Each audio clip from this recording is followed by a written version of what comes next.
This video will introduce you APLenty functionalities and how to use it.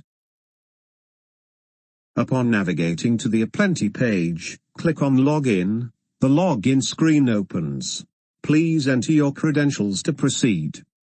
Click on Projects, Create Project to create a new project. This functionality is only available to project managers and administrators. Project managers only see projects in which they hold the respective roles. After doing so, a new panel is displayed, where you can name and describe your new project.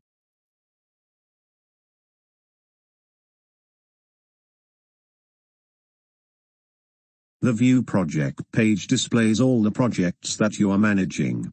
Use the drop-down selection below to choose the project you want to view.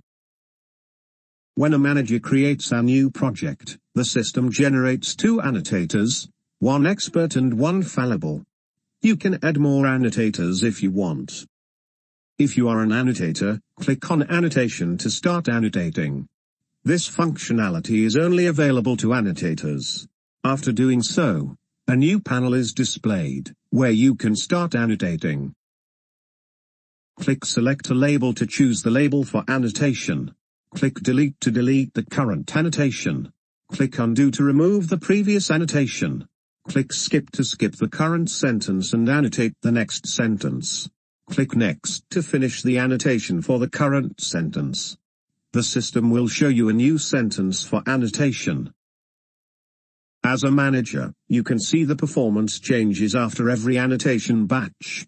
This graph displays the accuracy, recall and F-measure on the test set.